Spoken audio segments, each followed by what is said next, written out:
Welcome to Watch It Played. My name's Andrea Smith, and this is... Well, actually, I'm alone today.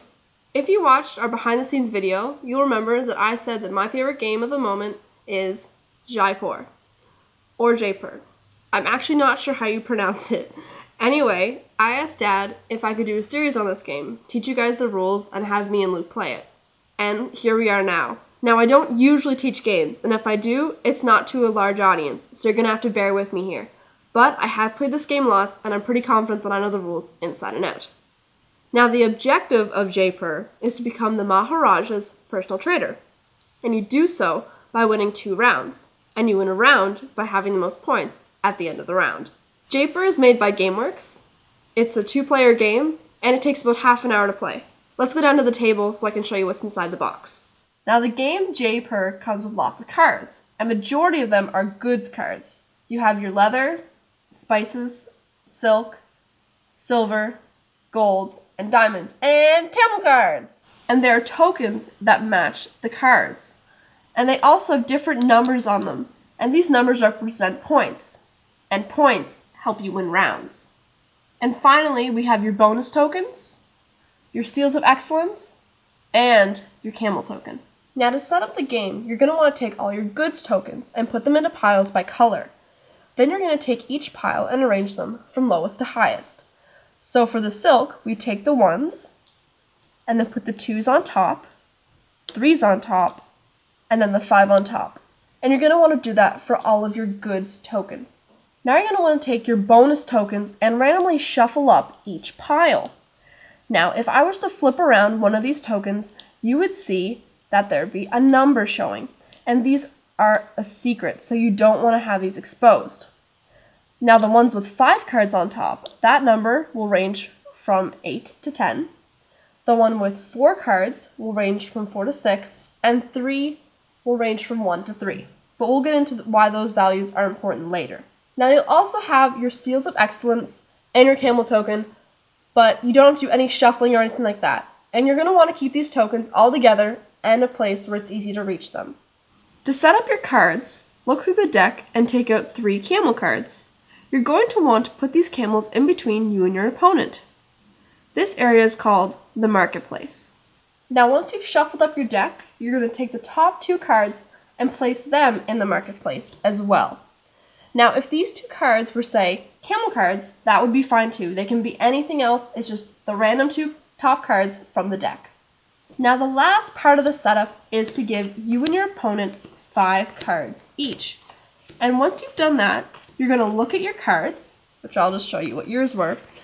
And if you have any camels, you're going to put them down in front of you, and the rest, they will be kept a secret.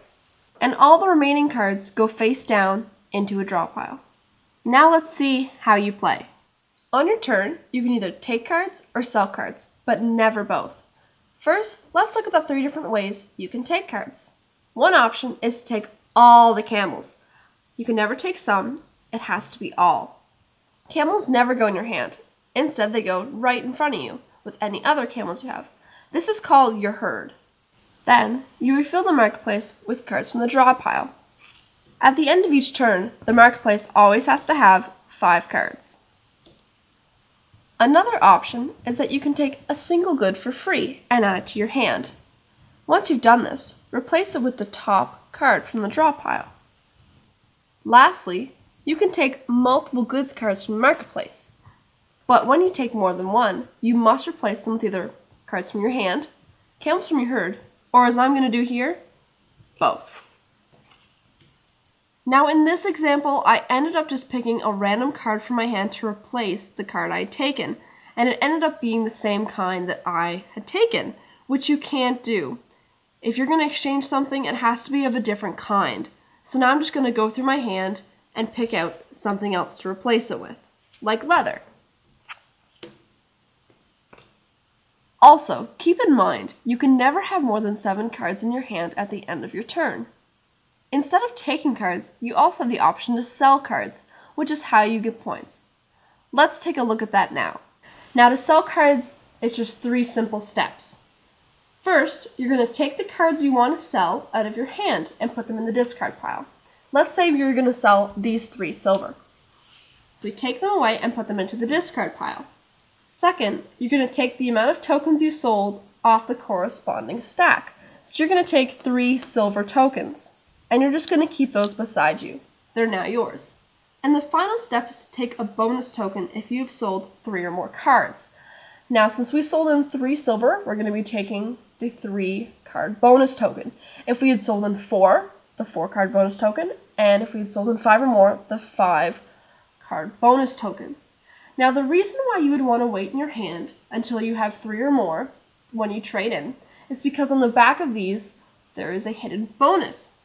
And that will mean you get an extra 3 points. So now when we sold in the 3 silver, we get 15 points originally, but we also get a bonus 3. So that means we get 18 points. So we're almost done, but there's 2 more rules I want to tell you about that has to do with selling cards.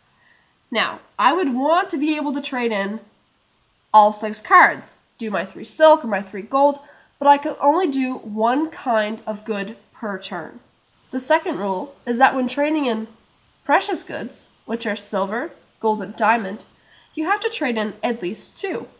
So I wouldn't be able to trade in the gold or the diamond because I only have 1, but the silver I would because I have 3.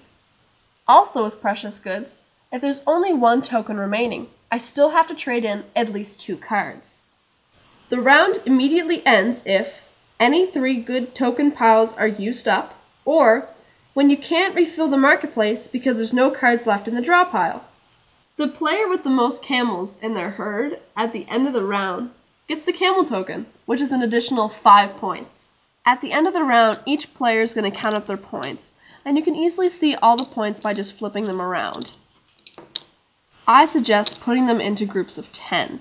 For easy counting, whoever has the most points wins the round and receives the seal of excellence. Then you'd set up the game again, and the first person to get 2 seals of excellence wins.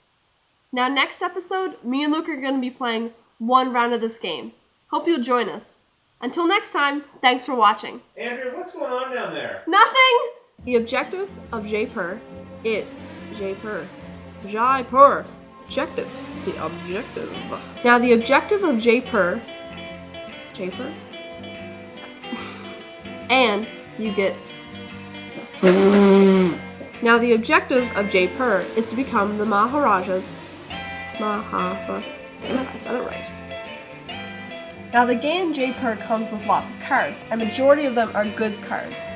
Good cards. They're good cards! The camel with the most camels in their herd. Then you'd set up the game again and play. And then you'd play. Really? I still had like 3 paragraphs left to go, but I forgot what to say. If you watched our behind the scenes video, and if you did it, did you do the behind the scenes?